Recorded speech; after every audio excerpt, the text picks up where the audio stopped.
Aujourd'hui, je suis au siège de Médecins sans frontières, l'une des organisations de secours médical les plus connues, mais surtout les plus importantes au monde. Cette ONG, aujourd'hui, a 40 ans. Elle est à l'origine de l'action humanitaire moderne.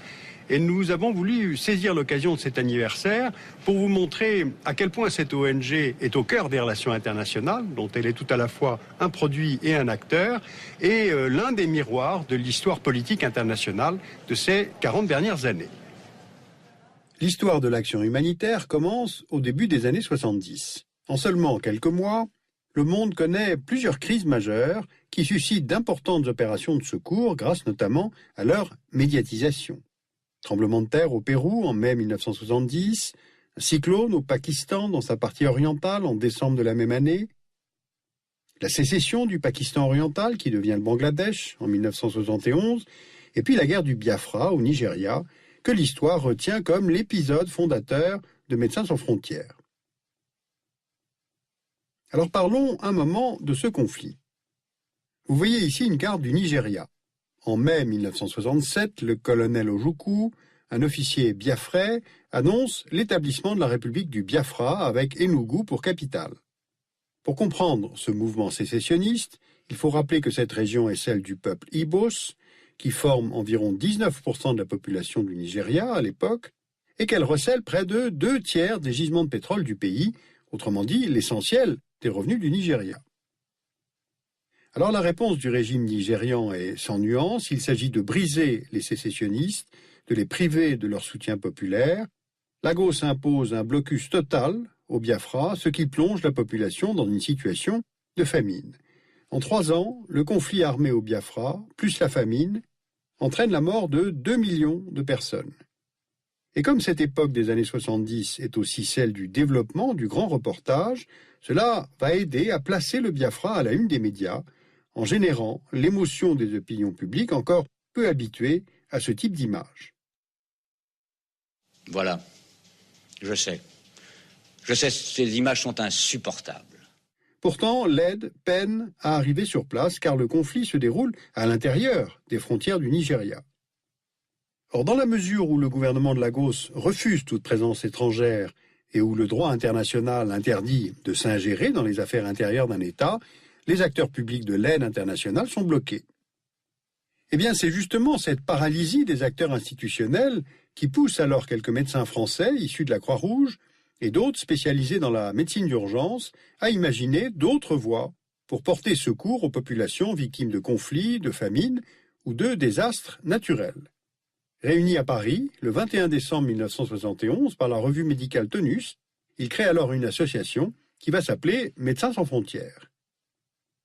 L'histoire opérationnelle de MSF s'amorce réellement à partir de 1975, dans le contexte de la guerre froide, dont les victimes augmentent alors rapidement.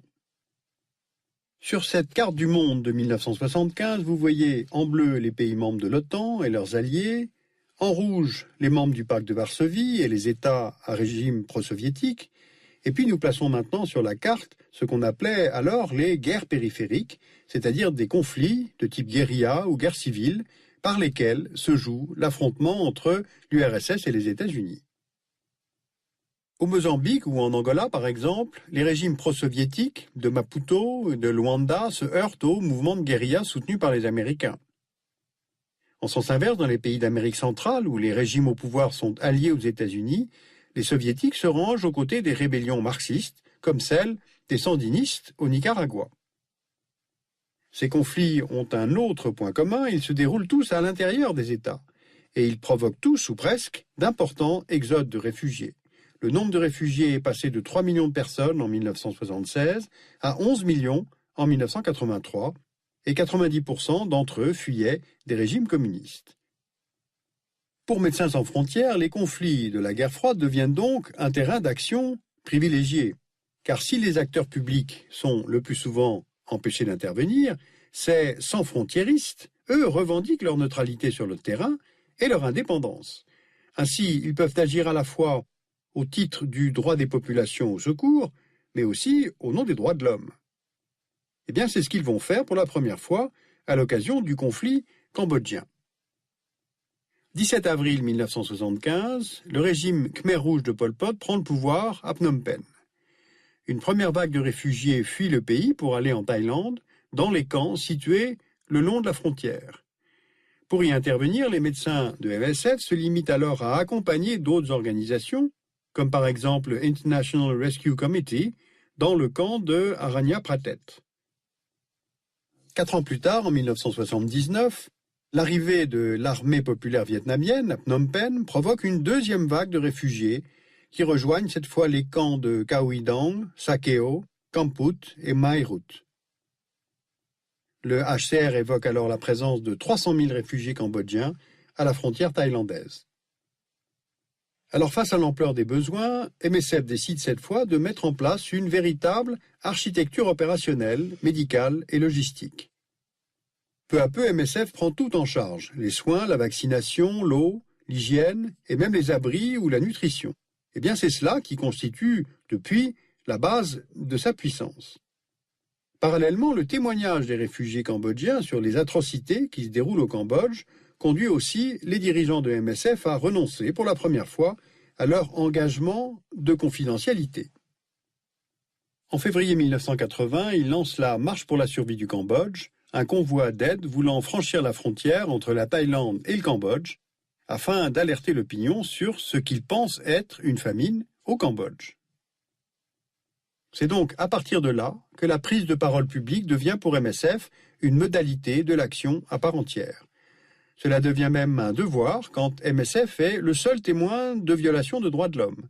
Médias, communication et images deviennent des outils indispensables pour MSF, dont la dépendance repose et sur le soutien de donateurs privés et sur celui de l'opinion publique qu'elle prend à témoin. Alors de ce point de vue, son action en Afghanistan dans les années 80 est tout à fait emblématique. Noël 1979. Les troupes soviétiques envahissent l'Afghanistan et y installent un régime pro-soviétique. La résistance afghane s'organise, se renforce, s'appuyant sur des moudjahidines peu à peu entraînés et financés par les services secrets pakistanais puis américains. Et la population civile afghane se trouve rapidement privée de tout dans plusieurs régions de l'Afghanistan. Alors pour lui porter secours, des petites équipes médicales de MSF traversent la frontière afghano-pakistanaise, s'infiltrent dans les zones de maquis, du moins là où les chefs de guerre acceptent leur présence. Mais comme ces équipes sont peu nombreuses et sans appui logistique, elles n'ont en fait qu'un impact médical très faible, mais en revanche, le récit qu'elles livrent sur les pratiques de l'armée rouge agit avec beaucoup plus de force auprès de l'opinion publique occidentale. À mesure que ces nouveaux aventuriers de l'humanitaire reviennent du terrain, leurs témoignages fabriquent une sorte de morale de l'engagement et du courage. Cela vient ancrer l'action humanitaire dans un courant de pensée droit de l'homiste qui l'éloigne du tiers-mondisme politique des milieux traditionnels de l'aide au développement. Alors porteuses de cette nouvelle forme d'idéalisme, les agences humanitaires d'urgence privées se multiplient rapidement. Action contre la faim, Aide médicale internationale sont créées en 1979, Médecins du Monde en 1980. De nouvelles sections de MSF naissent en Belgique, en Suisse, aux Pays-Bas, en Espagne, au Luxembourg. Dans ce qu'on appelle alors le monde libre, l'action humanitaire est devenue une preuve de la supériorité morale des régimes libéraux sur les régimes communistes. C'est en tout cas ce que pense l'opinion publique, qui se mobilise au même moment pour venir en aide aux populations victimes de la faim en Éthiopie. Sur cette carte de l'Éthiopie, vous voyez les missions où, à partir de 1984, MSF conduit des activités nutritionnelles et hospitalières. MSF travaille notamment à Korem, Sekota, Kobo, Kelala, près des centres de distribution alimentaire que contrôle le régime éthiopien. Relayées dans le monde entier, les images d'enfants mourants suscitent partout une mobilisation sans précédent. À l'instar du mouvement anglo-saxon Band-Aid, lancé par le Britannique Bob Geldof, en France, un groupe d'artistes se rassemble sous le nom de Chanteurs sans frontières et mobilise d'importantes sommes d'argent qu'ils reversent ensuite, pour l'essentiel, à MSF. Pourtant, MSF comprend que le régime pro-soviétique de Mengistu les manipule. Confronté à une rébellion, le régime utilise en fait l'aide alimentaire pour attirer les populations affamées des zones rebelles et les déporter vers le sud du pays, dans des villages contrôlés par le régime. Alors quand l'aide se retourne ainsi contre ses bénéficiaires et permet à un régime de contrôler des populations ou à un autre de financer sa guerre, on parle alors de piège humanitaire. À l'automne, alors que la mobilisation du public bat des records, MSF décide de faire pression sur les agences d'aide et livre son témoignage publiquement, et aussitôt, elle se fait expulser d'Éthiopie. Alors pour l'ONG, il s'agit du premier dilemme humanitaire.